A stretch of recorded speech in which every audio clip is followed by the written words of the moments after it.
It's bold prediction season, everybody. Let's get excited.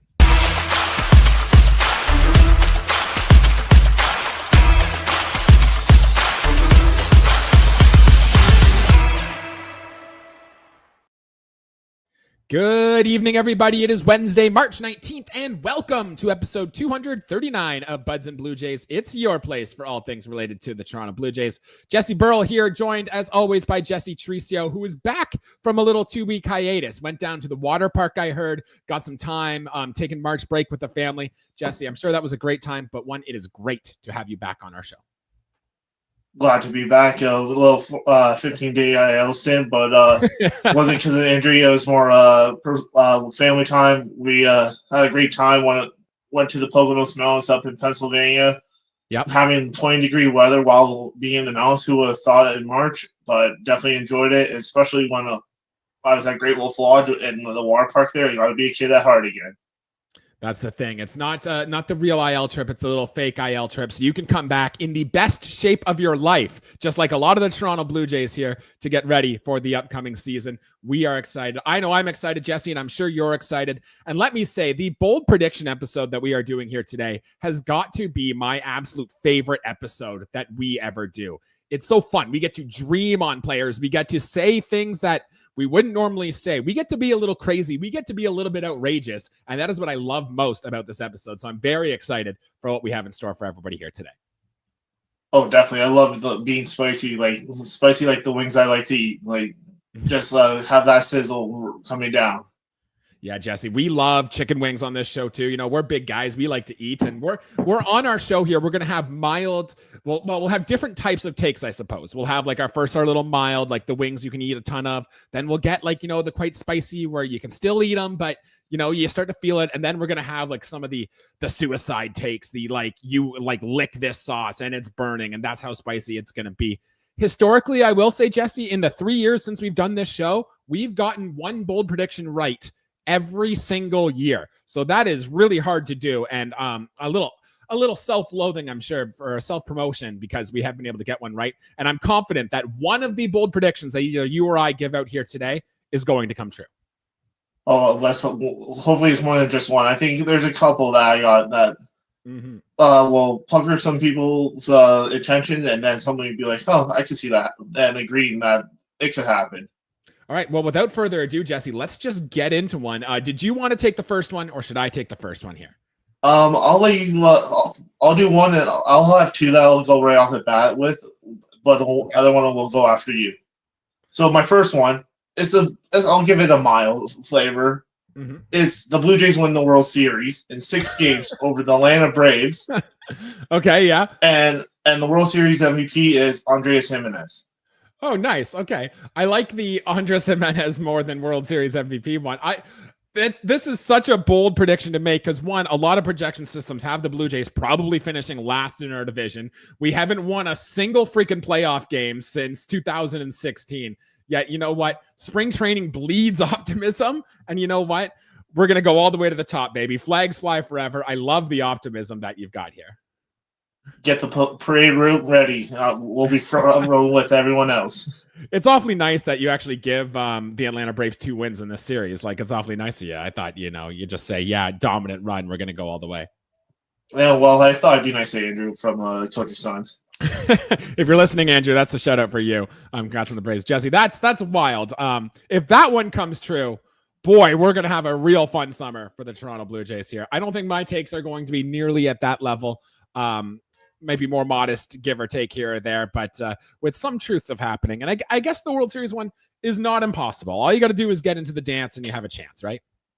Exactly. Look at the year when the Braves won it. They had less wins than the Jays and we didn't even make it. Yeah, and I remember the Cardinals in like 2005 won with like 85 wins. So all you need is a chip and a chair, right? And you have a chance.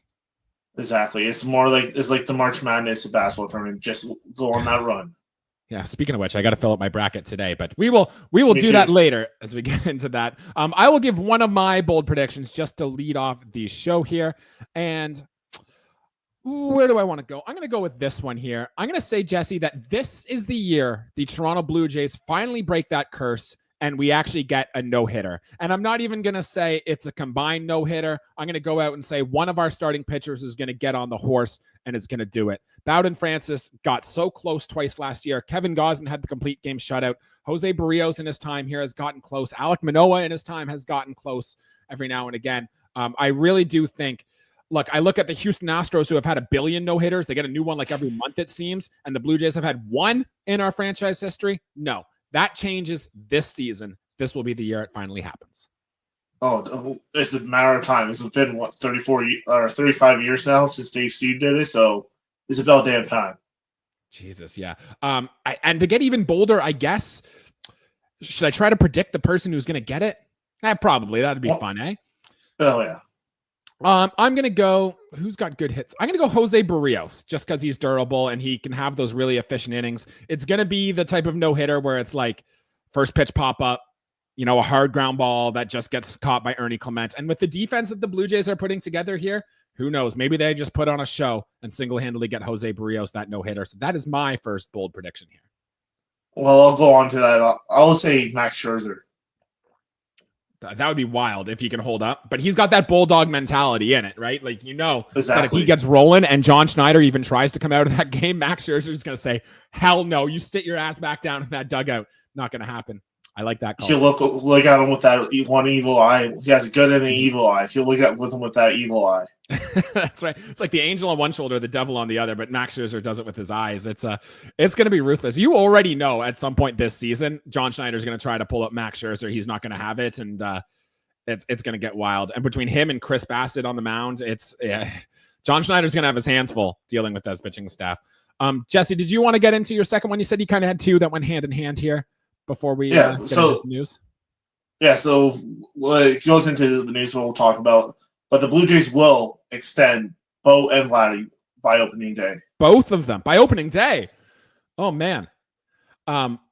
It's wild that you brought that up because I do have something I want to talk a little bit about Vlad and his contract demands going forward here. But the fact that they're going to get both of them seems crazy. Like, we've heard nothing on the Bo Bichette front, at least for extensions. And it really feels like they're going to have a change of heart or something's going to happen. Or maybe they just love what Bo Bichette has done this spring and get it done. But I was going to get into it a little bit, but we can get into it now. It's just, I do think that the window is not closed between Vlad and the front office coming to an extension. And if you're going to sign Vlad, you might as well just keep the gang together, right? So I like that one.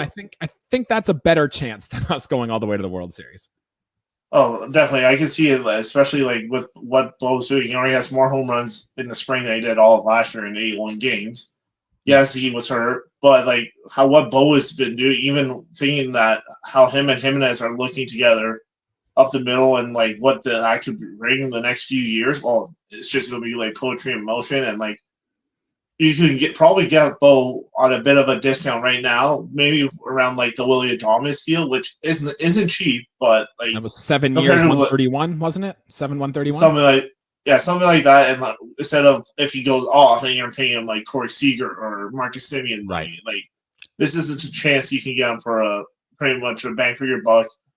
Or even like a little shorter term deal until like Arjun Nimala or someone Josh Kasevich are ready to come up. Yeah, I like the call. I think there is if you sign one, you kind of almost got to look at the other one. But it's weird. It's always just felt that Bo Bichette was going to be a free agent. Bo Bichette was going to leave. But I think I would love it if they both stick around long term. I know you would love it. And I bet you Blue Jays fans as a whole would love it if that were happen. I want to talk, I guess we'll get to this now, a little bit about the Vladimir Guerrero Jr. thing. Because what we know is that he set the date, right, to the first full spring training workout as the last day to sign a contract extension, right? And then that didn't happen. They didn't make a deal. But now we're hearing whispers through the internet of what the offers were and that Vladdy's saying, if the Jays just meet my $500 million, I will sign it. I still think, you don't do that unless you're still thinking about the contract, still thinking about negotiations. Remember, there are 3 days between the end of spring training and the end of opening day next Thursday where if talks are going to resurface, it's going to happen there. Here's the problem, though, Jesse.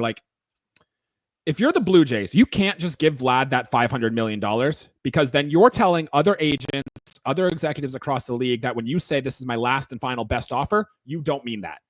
And so that's bad. That might hurt future negotiations going there. And if you're Vlad and you just go to accept, like, why would you accept the $450 million that the Blue Jays offered you when you've been adamant this whole time? And when you're this close to free agency, you might as well just see what the market is. The only way I can see them coming together on a deal is if they just decide to split the difference, do 475, and then they just call it there. But yeah, that's the only way I can see this coming together. No, exactly. Like, I was just listening to Athletic, and they were saying like similar thing, where if they just say, "Oh, here's your $5 million," other agents, even if it's for like say Tyler Heineman or like someone not as big, but well, we can just put pressure and they'll cave because they have no backbone. But like, if both of them can agree, like in a happy medium, even like 495, where it's like $5 million below his 500 mark, like give us that happy medium. Is you still are negotiating and working together and showing that you are our number one like option and face of the franchise. Yeah, I still think the chances of an extension at this point now are very low for both of them, but it's not zero. And I do like that. The fact that there are still whispers being had, still kind of things going in there. There is a chance this gets done. And obviously, if it does, we're going to talk about it on our show come next week. So looking forward to that. All right. Before we get into the rest of our bold predictions, let's give the guys in our audience a chance, the guys and gals, a chance to come up with some of their own bold predictions. We will read them here. We've got a few of them circulating around that we will get to the fans' bold prediction. So if you're watching live, leave one. We will hit the comment. We will get to it as well. But we got to touch on a little bit of news and notes from spring training, particularly on how it might affect this team on opening day, which is rapidly approaching. It's next Thursday, 8 days away. So we are getting very close to opening day. And the first one, Jesse, is that Max Scherzer appears to be dealing with a thumb issue. He says it only really starts to feel it around the 50-ish pitch mark or so. It's the same thing he dealt with a little bit last year. He was scratched from the start. He did get into a minor league game. John Schneider did say he's feeling a little bit better, but I wasn't super encouraged by that. How do you feel about this Max Scherzer thumb injury and how it affects the team going forward? Definitely with what he said it too during it, like explaining like how it actually really affects how it affects your shoulder and issues which caused him to have those issues last year. At least he has a knowledge of like not to just ignore it and actually deal with it. It sucks. It was the risk we all knew about, like his health and all that, being 40 plus years old, veteran pitcher, a lot of miles on the arm. When we signed him to that 1 year deal, and that was our biggest fear that like we barely have him. But at least it's happening. I'm just more about it's happening now, like early in the season, where it's not affecting. Say we're in that pennant race or wild card push. Like if he has to do like Wilson now, fine with it. I'd rather have him healthy in the later part of the season when the games matter more. Right. So absolutely, I agree with you. The problem is like if this wasn't issued last year and it's already coming up in spring, like I'm no neuro doctor. I don't know how to fix nerve issues, but this doesn't seem something you can just slap a bag of ice on it or whatever and it'll heal, you know, or like something with a muscle where you can put it. Like I don't know how you fix a nerve issue. This might just be the case then with Max Scherzer. Maybe he's just a one-time through the lineup guy. If he can get you through those 50 pitches, maybe you just do that and then you know, you're piggybacking him and Yariel or him and Yarborough every single start they make. I don't know. I'm about a 4 out of 10, I think, on the concern level, particularly because the rest of the Blue Jays starting depth behind him leaves a lot to be desired. So we kind of need Max Scherzer in a way if this team is ever going to put a run going forward. So we'll see. He might make the first start in the rotation. He might have to spend the minimum time on the IL, but we're going to get a good look at Max Scherzer early this season.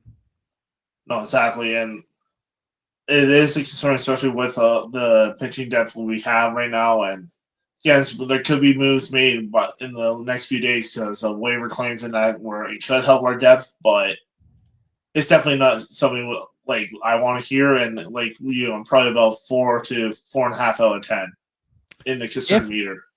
Yeah, so we're about on the same page there, which is good. If Max Scherzer cannot make the opening turn in the rotation, who gets the start in his spot?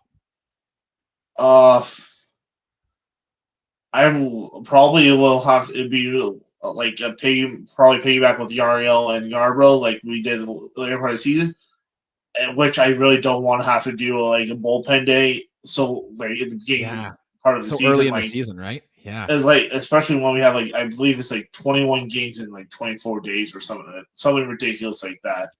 And Against especially good teams, might I add. exactly. No, exactly. And that's a lot. Like, really did not want to have to think about that right now, but I can see that, or maybe it'd be a Jake Bloss, like possibly getting like in the rotation, especially with how good he looked in that spring breakout game with him and Trey Savage and all that. Yeah, I don't think they're going to give Jake Bloss the run yet. I think they kind of want to put him down there, see him go on a run of dominance before they bring him up. But look, Jesse, if you're running bullpen days within the first week of the season, something went wrong. And like the Blue Jays kind of struggled with their pitching depth. They're relying a lot on their aging veteran rotation staying healthy. And the fact that we don't have a much starting pitching depth might be the reason this team doesn't make it where we want them to go towards the end of the season. So it is worth paying attention to here. And also that too, if you look at the Blue Jays opponents the month of April, every single team we play finished 500 or better last year. The only one that didn't were the Washington Nationals. And they're a team on the rise full of young players that could take a step forward. So it's going to be a lot for the Blue Jays. As we said earlier, like it might not be a team in baseball that needs to get off to a hot start more than our Toronto Blue Jays this season.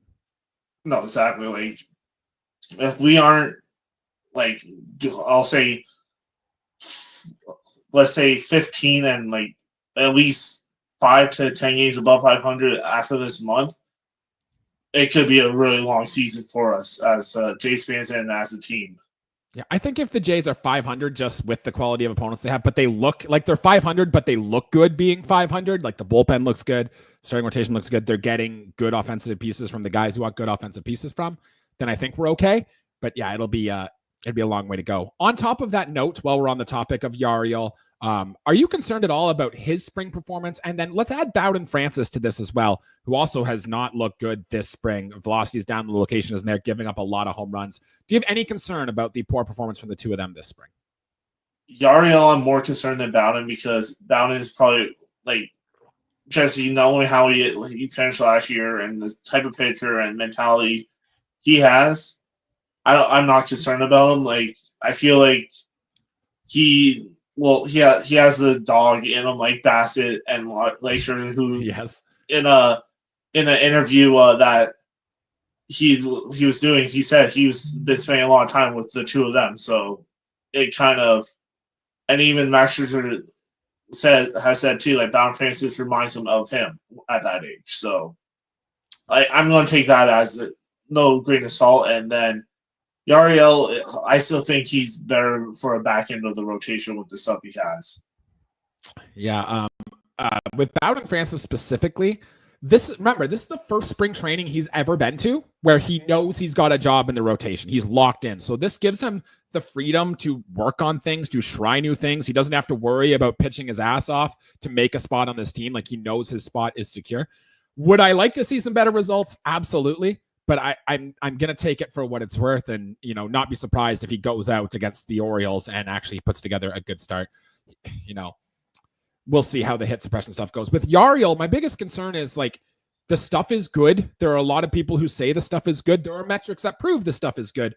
But if you can't throw strikes, that's a problem. And the only way Yariel Rodriguez is going to take a step forward is if he throws strikes. And not just strikes, they got to be quality strikes. He can't be laying 2-0 pitches down the middle of the plate, because he'll give up a bunch of home runs. I think he's actually given up the most home runs out of every Blue Jay pitcher this spring. So work for that as well. And yeah, it might be a struggle for the back end of our rotation if those trends continue. No, definitely will be. All right. And then one more piece of notes here before we get on to the rest of our bold predictions that we're going to go on through here. Jesse, it's been 2 weeks since we've last had you here. So I want to know if your thoughts on, like, the bench, the guys who are going to be the last few guys on the bullpen or of the lineup have changed at all. And this can include if Dalton Varsho is your center fielder or a DH, or if he's starting the season on the IL. And let's run through this a bit, right? Like, the locks on this team. You're going to have Kirk, Vlad, Jimenez, Bo.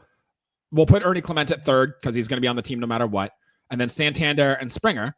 And then your backup catcher. So if my math is correct, that leaves us 4 spots, and we probably need 2 outfielders, an infielder, and a backup catcher, right? So who out of our mix of players is getting those spots for you? Well, for backup catcher is like it's going to be Tyler Hyman. I'm Yeah. really it's not really no surprise there. But for the bench, this is where again I was listening to Atalanta and they were mentioning this and it really intrigued me and like made me think about it. When it comes to if say Bo goes down within our injury, knock on wood he doesn't. Um, do we just slide Ernie Clement there and then you have that power bat who of Addison Barger who can play third and the corner outfield where you have that versatility, or do you go defense and not as much offense with the bat with Leo Jimenez? In my opinion, I think it'd be Addison Barger's job to lose for that backup bench for like third and the corner outfield where you can just slide Ernie Clement to short, who we saw do an admirable job there. Yep. Then I would add, because we have that cluster of infielders in that, then I would think Varsho would be IL. Personally, that's my opinion. Even though he's raking, that's what John Schneider said as well. Recently, so I would say put Miles Straw there.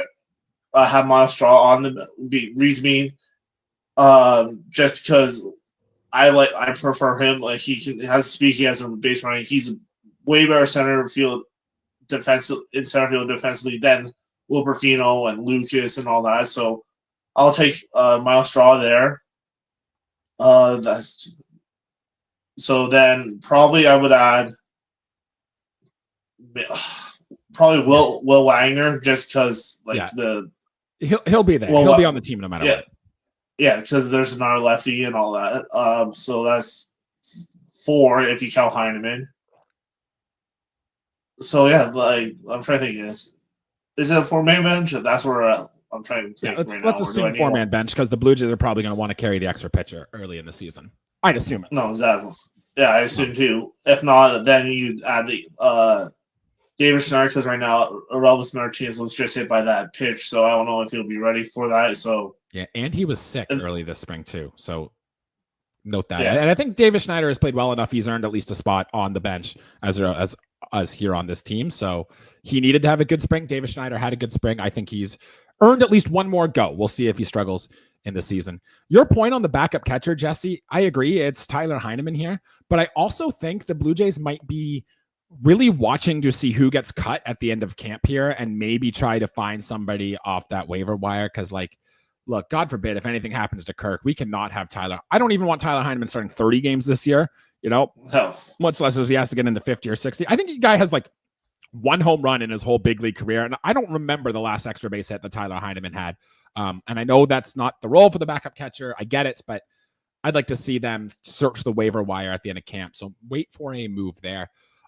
In terms of the position, I've been saying that Leo Jimenez is probably going to be on this team all offseason simply because the shortstop defense, the middle infield defense is great. And yes, technically, if something were to happen to Andres Jimenez, if something were to happen to Bo Bichette, Ernie can play shortstop, second base, and you don't mind him having regular at-bats. But the only way that really works then is if Addison Barger takes over the everyday third base spot, or if the Blue Jays are quite confident that Vlad can handle third base, or if Will Wagner or Elvis Martinez is on this team.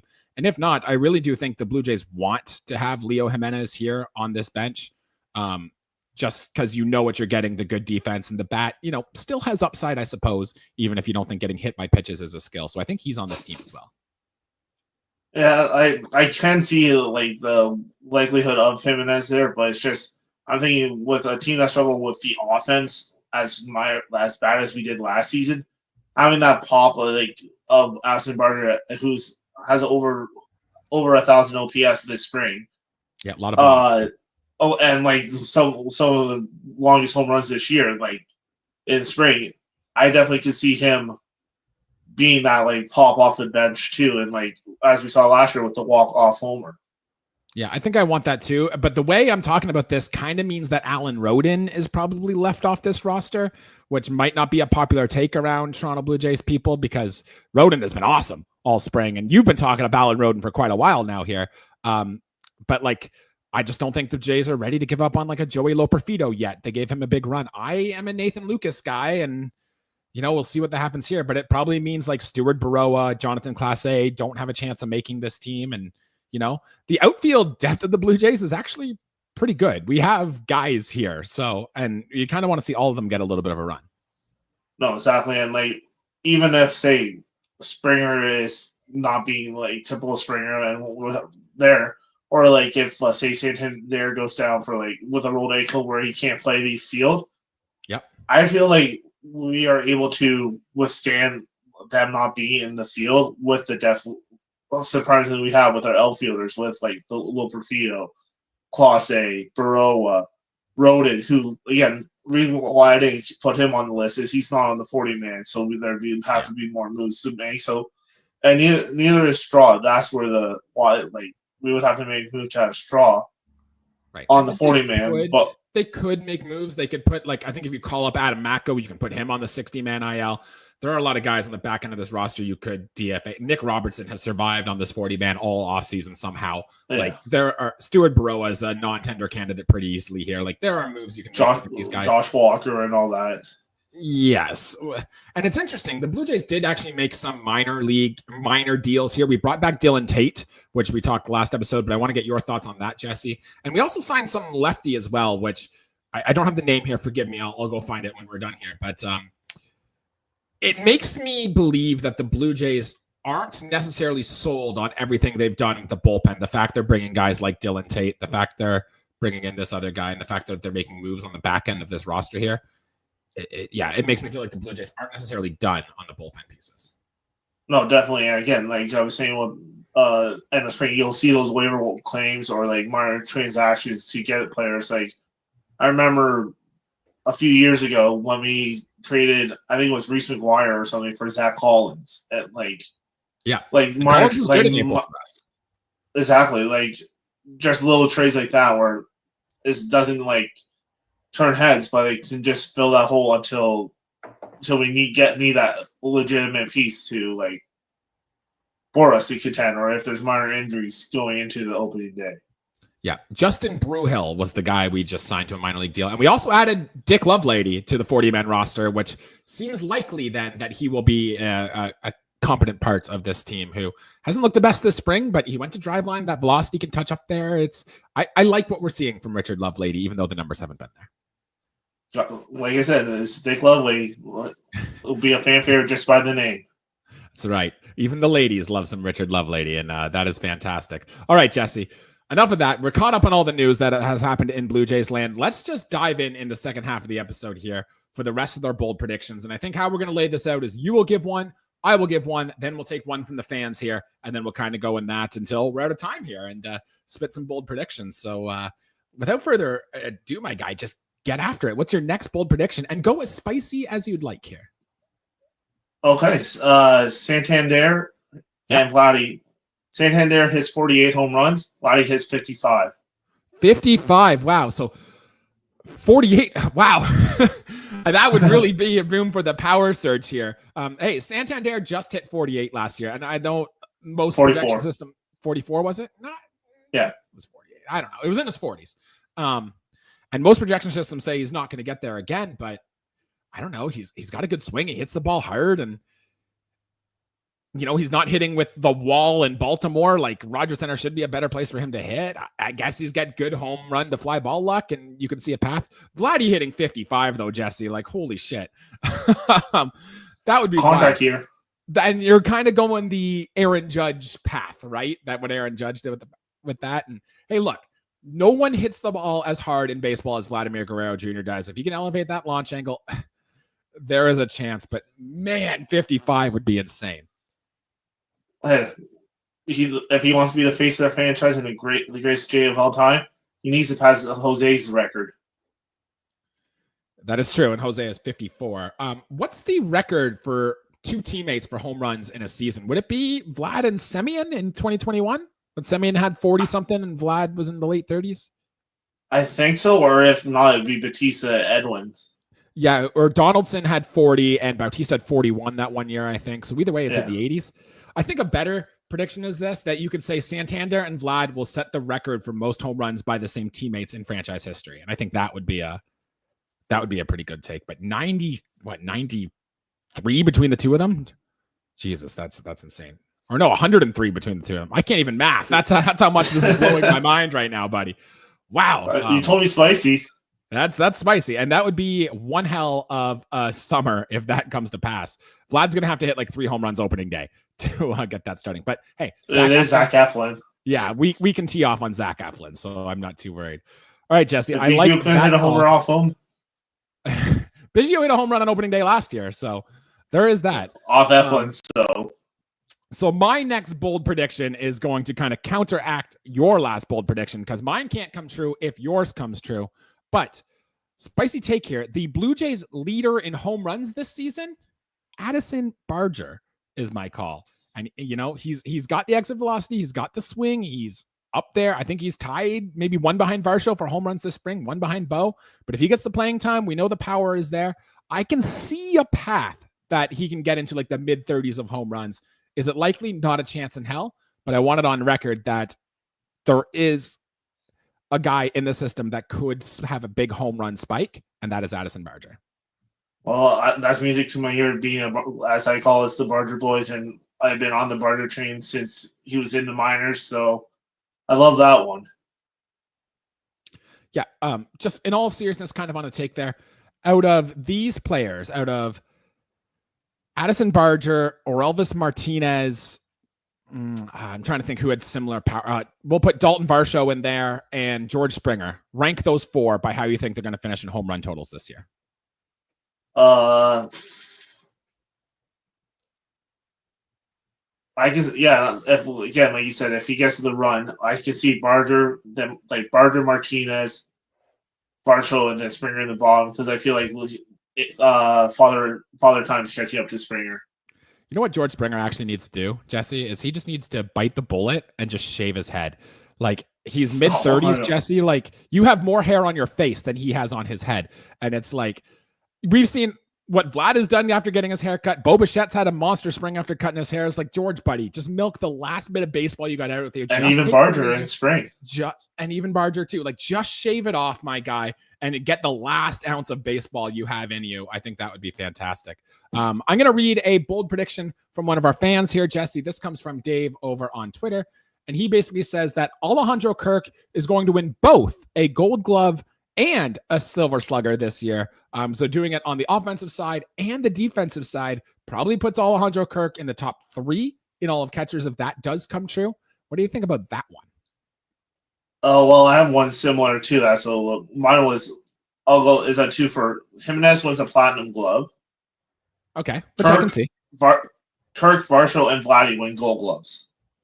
Vladdy, eh? I think Vladdy's the weird one there, but he's already done it once in his career, right? So exactly, and like look at that one year where Chapman was one of the best third basemen, and you're right, so the Orioles got over him. Yeah, that seems silly. I think it's a shoe-in. Like, it's not bold anymore to say the Blue Jays will win another Team Gold Glove award this year, right? Like, that's just the standard now. Exactly. Yeah, and so I don't think there's that. But yeah, going back to Dave's prediction here, like, I've talked about Alejandro Kirk a lot this spring. He's swinging harder. We both have been fans of what Alejandro Kirk has done at the plate. We know the glove is going to be there. Why couldn't Alejandro Kirk win a Silver Slugger behind the plate? Like, really, who is he competing with? It's probably the Contreras brothers and I guess Adley Rutschman. Like, I know there are guys, but yeah, Cal Raleigh is the big one. Yeah, the big dumper who, if he played every single game against the Blue Jays, he'd be a 70 home run hitter. But yeah, it's like there is a path. You know, he has some BABIP luck, hits in the 300. He can get you into double digits in home runs, hits a bunch of doubles. There is a path here to see this happening, and I'm a fan of that. No, definitely. Like, he can definitely has a path, and like he's already done it before, so why not again? Mm-hmm. Why not again? I like that. All right, Jesse. Give me another one. You've got a few more than I do here, so I want to hear what you have. Hit me with another bold prediction. Andrés Jimenez goes 20-30. 20-30. So 20 bombs, 30 stolen bases? Yep. So he's done what? The 30 bags each of the last 2 seasons, and has he hit 20 in his career? Was it in 2021? Nope. No. I think a career high is 16 for him. And that I was hit in a home 22. Run. Okay. So yeah, we can see it. This would be great. That's the number that's in question here is the home run total for Andrés Jimenez. And if he does go 20-30 with the defense he can provide, he's likely an all-star. I'd say without a doubt. He's probably getting down valid MVP votes. And then that probably solves the issue of who's hitting in the top 4 of your order, which would be great for Andres Gimenez. For what it's worth, the Blue Jays believe in the bat. They think they know what it takes to fix his bat. And we'll see if Popkins and company can do just that. Oh, definitely. And I definitely can say his bat has impressed me, though, during the spring, too, when, like, with the triples and doubles he's been hitting and the velos. It is possible. And he already has 1 home run in spring. Yep. And I hit a home run with him in my MLB The Show game last night. So it's got to count for something. Very unrelated, but the Kansas City Royals have like 1 billion triples this spring. I don't know what's happening. If you look at stats, they have like 13 more triples than any other team. Maybe that's just Bobby Witt Jr. I don't know, but just something I noticed when I was looking at stats the other day. Yeah, that's definitely crazy. And I think one of their top prospects has one, and now they even sent him down to their AAA affiliates too. But that's the Kansas City Royals show. This is Blue Jays stuff. Yeah, that's exactly it. You know who's hitting another triple this year? Alejandro Kirk. Okay.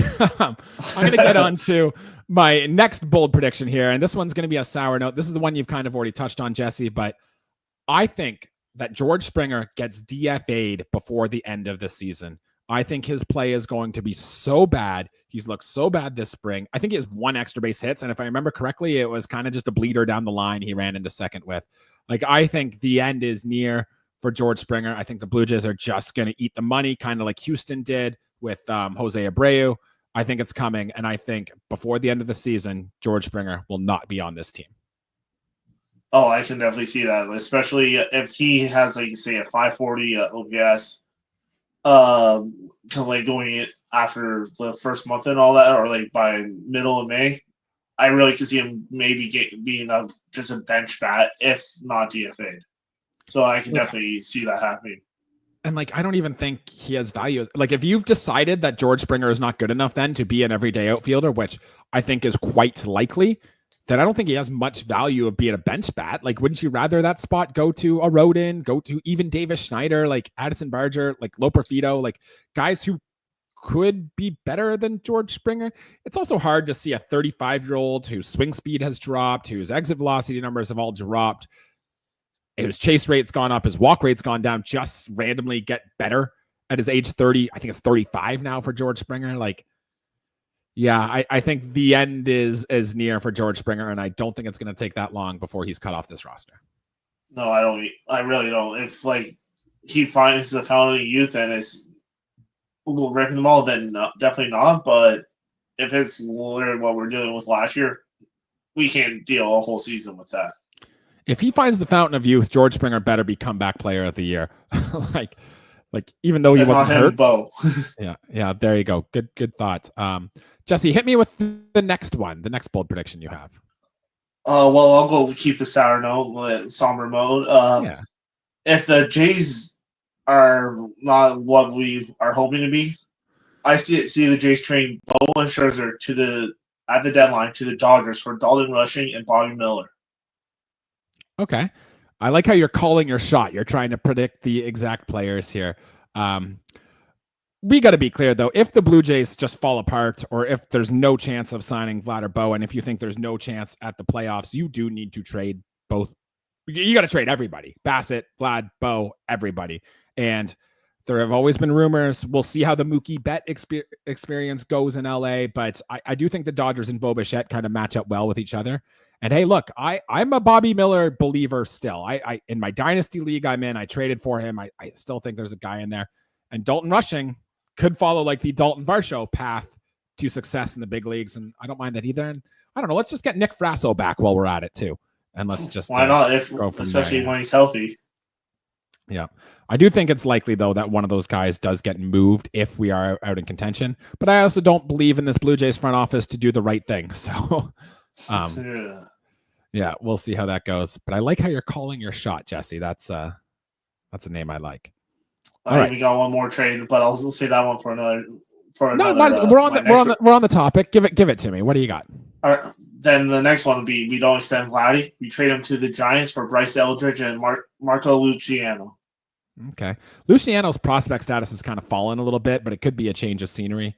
thing. I Especially always with thought, the Giants signing, Adamas, so that he really lost his spot. So yeah, I've always thought that maybe it's because I don't want him to go to the Yankees or the Red Sox or anything like that. But I've always thought that if the Jays were going to trade Vlad, the Seattle Mariners kind of make a lot of sense. They need Thump so bad. They have a lot of young prospects. I'm a big fan of Lazaro Montez, one of their prospects down in the system. They have others. We've kind of already taken a bunch of Seattle's prospects, but why not take a bunch more? And I think you could get a package, Emerson Hancock, maybe even get like one of their young pitchers like a Harry Bryce Ford. Miller, or like if they would part with a George Kirby, even like that could kind of be how you do the soft rebuild, right? You get these guys back, and that way you don't necessarily close the window of success, whatever that means. But No, I've always exactly. thought I they could definitely line like, up. and I know there's two prospects in their system that I really like too. It's Harry Ford and Yep. their switch pitcher. I totally am blanking on the name, but like just having I was Sienna or something like that. Something like that.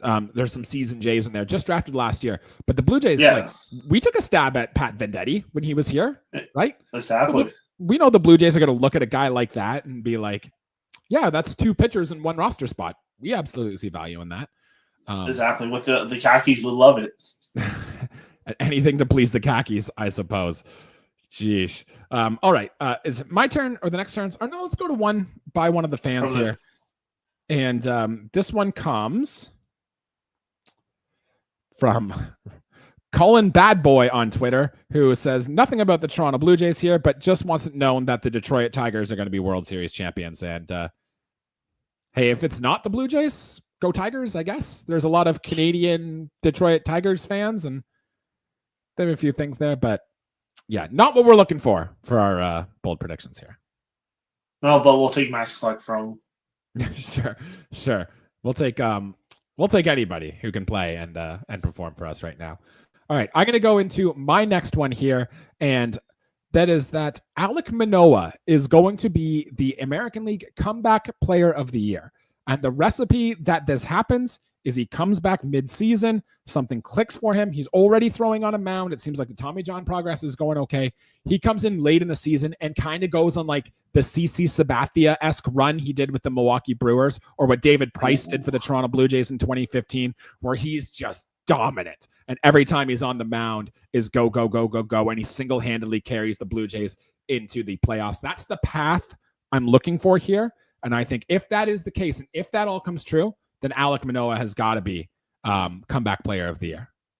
Oh, 100%. Even like seeing like how he looks, and he's spending a lot of time with Scherzer and all that, and just seeing the shape he's in, and like the best shape of his life, saying, but like no, like him, like his body configuration this season compared to any other season, like he's put in the work, and even again in the interview I heard with Ballard Fantasy, he's saying the weight Manoah's been pushing this year is insane.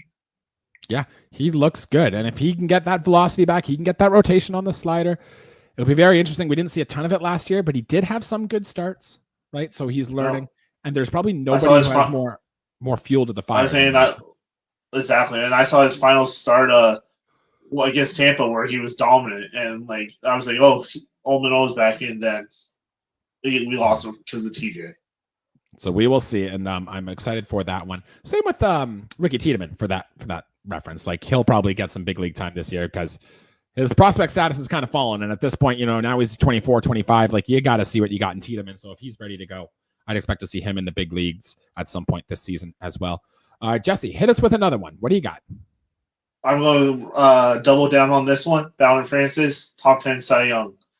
Yeah, which I remember that was a prediction you gave last year, and I think Riley and I kind of laughed it off. We're like, what? Like, what is this? And the way he started this season, we're like, he got demoted at one point down to Buffalo. But then, Jesse, you saw what Bowden Francis did in the second half last season, and you could see the recipe for success. I think your bold take this year makes a lot more sense than it did last year, because all he has to do is just prove he was that guy in the second half who could reduce hits, who could get a lot of pop-ups, and if he just does that for the course of a season, then he's absolutely going to get votes. And that's all you need for this bold prediction to come true. Exactly. Maybe I was just a year early. And that could be a real thing, right? Maybe it's better to be a year early than a year late, I suppose. And like I've mentioned with Bowden Francis every time we've talked about him too, his stretch he had in the second half of last year wasn't even the first time he's had that. He's had some minor league stretches. Even when he went down earlier this year, he was dominant in AAA. Last season, he had a stretch in Buffalo where he was just unhittable as well. Bowden Francis has this in his game. It's kind of like what Marco Estrada had when he was here pitching well for the Toronto Blue Jays. Like, it's in there, and he has this. And there will be a season where it just all clicks for him. And why not this one? No, exactly. I definitely can see it, and especially now that he knows what he has to do, the sky's the limit. I'm with you. It could be good. I do like that call as well. I've only got one more, Jesse, and you're going to like this one because this is a player I know that you really have had your eyes on in our system. But Jonathan Clase is going to be our leadoff hitter by the end of the season, and not just sprinkled in a game or two. I think he's going to be known as we get into September and October, our full-time leadoff hitter with the speed, the power, the combo. In order for this to work, he needs to be fantastic in Buffalo. He needs to get the defense going. He'll need to perform for this to work. And somebody like a Loper Fido, even a Rodin or a Barger will probably have to underperform. George Springer is going to have to be sent to the moon at this point. But there is a route. There is a path that Jonathan Clase can be our full-time leadoff hitter at the end of the season. And that's one of my bold predictions. Oh, I definitely can see that. And maybe they'll move Varsho back to left to like save his shoulder, and then you put Clase in center. It'll be a poetry in motion. Yeah, I think the moving Varsho to center thing, he's just so good you can't. But even if Jonathan Clase is in left field, I think, that still works, right? You can find a way and you can make it work here. But you can see the tools he has. And Jesse, I'm a sucker for tools. I've always liked these players that have great tools, and Jonathan Clase is ripe and full of them. Do you have any more here on the thing, or should we? I just thought of one while we're talking there. Great. Again, another sour note. John Schneider will be fired by the All-Star break with Ross Atkins. Yes, so I was actually going to bring this up because out of all of our predictions that we had made, we had yet to talk about the front office, really. We had meant to talk about all that stuff. Like, I do think this season has really the potential to go two ways. It's either going to go really good or it's going to be downright awful. And then there's two dramatic paths, right? There's the path where we hit the playoffs, everything is going well, we're competing. And then there's the path where we're just dog shit. And if that's the case, everybody's traded. Ross Atkins cannot. I mean, you cannot let this guy go through with a fourth manager. Like, no one even gets three managers, and the fact he's had a chance for three. So if you've decided that John Schneider needs to go, Ross has got to, he's got to go. You and I could probably be a better general manager at this point running this team than they can. And that's just got to happen. Oh, no, definitely. Like, if we are by the All-Star game, also the All-Star break, like 15 games out in the East and like close to double digits in the wild card, you can't have them both. Like, how long of a losing streak do you think the Blue Jays would have? So say we're 500 for the month of April. May turns around. How long of a losing streak do you think we have to go through before they decide just can it?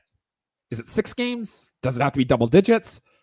I think double digits, like maybe like mid double digits. Oh, so like a 13-14 game losing streak.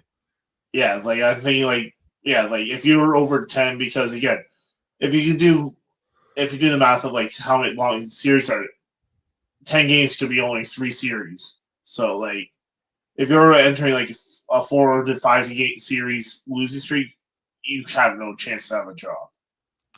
Right. Like I think that number's probably honestly closer to 8 or 9. Like if we're 500 after April and we start May and we lose our first 8 games, we're 8 games below 500. And at that point, depending on what the rest of the American League looks like, if we have no real shot at the playoffs, if we have to play like 600 baseball the rest of the season, I don't think that's going to happen. And if that's not happening, then everybody's got to go. It's got to be a clean out. The blow up.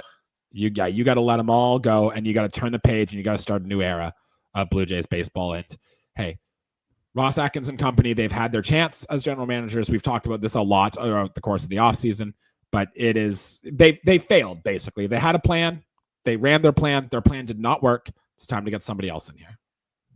Oh, definitely. It's like how bad does it have to be till they have come to their senses?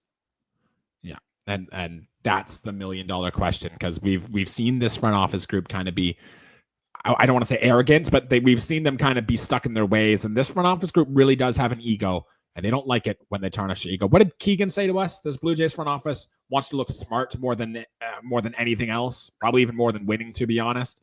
So that's why they were so embarrassed about Ohtani. That's why they were kind of embarrassed about Miles Straw. That's why Miles Straw is going to be on this team opening day, by the way. It's because the Blue Jays don't want to admit they paid a guy $11 million. They're like, no, we see value in this guy. And yes, he does good things. I get all that, but like, that's going to be the main reason he's on this roster, not because he's outperformed anybody, not because he's had a good spring. It's because the Blue Jays front office just wants to look smart. No, exactly. They can't have $11 million in the minor leagues. Yeah, and that's exactly what it is. So we will see. I have one more honorable mention for a bold prediction here, Jesse, and it's been a prediction I've been saying for years, and I wasn't going to include it this year, but I know if I don't, this is the year that it finally happens. So I got to make sure I say it. Let me guess. Yeah. Kirk steals the base? No, but shout out to Liz McGuire, who has been saying that all offseason. We have that on our bingo card, by the way, that they will steal a base. So you do need to look for that. But I would love that. We had Kirk hitting a triple last year, and that one came true. So that was good. But and that the top went down. And then the top burned down. Can't be a coincidence, I don't think. But anyways, my prediction is that Vladimir Guerrero Jr. will set the record for the hardest hit baseball in the StatCast era.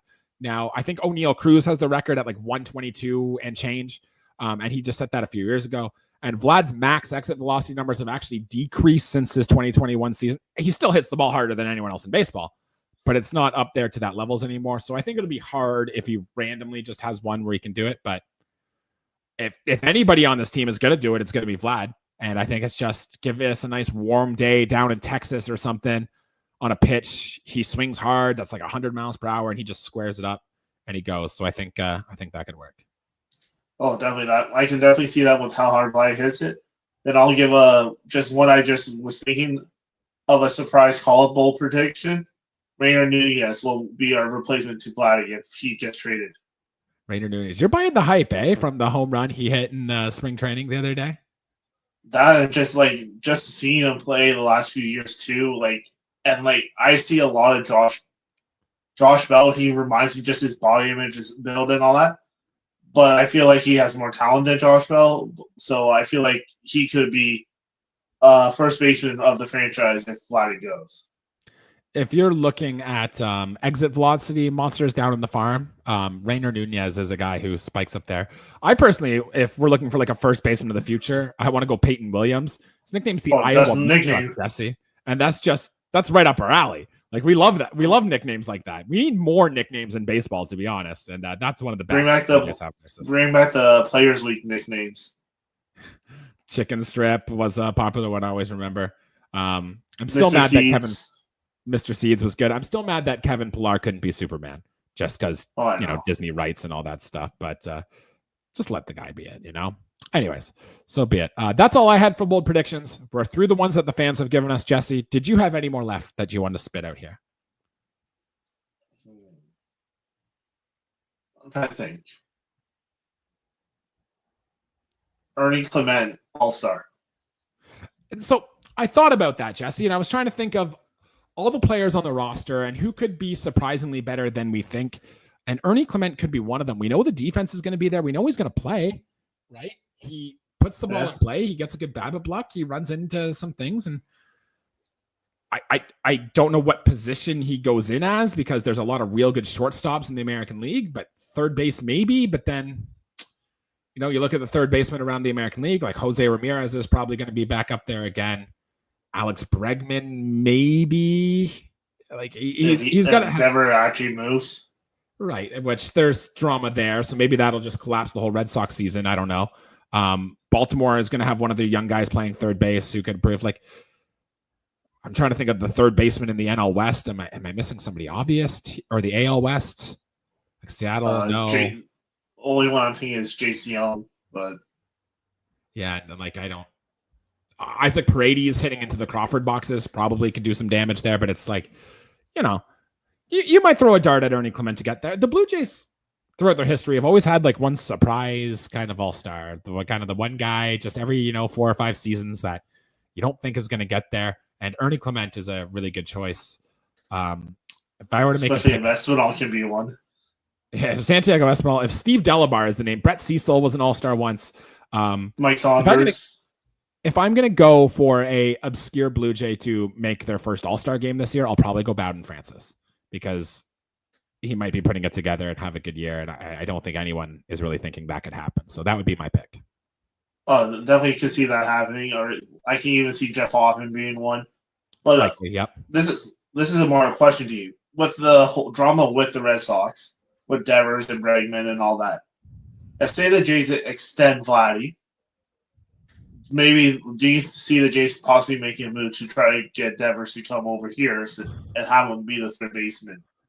And then you have Devers, like you have Vladdy's friend there for the long term with him and all that. So wait, so we keep Vlad and then we ship out prospects, like we ship out Rodin and company to go get Devers? Yeah, like prospects or like even roster players that are a cluster that we have of that middle infield or even some outfielders. Sure, it would depend on the price as always. I think the main drawback here is I don't think the Red Sox would want to trade Devers within the division. I think that would be the only main drawback here. The Jays need it.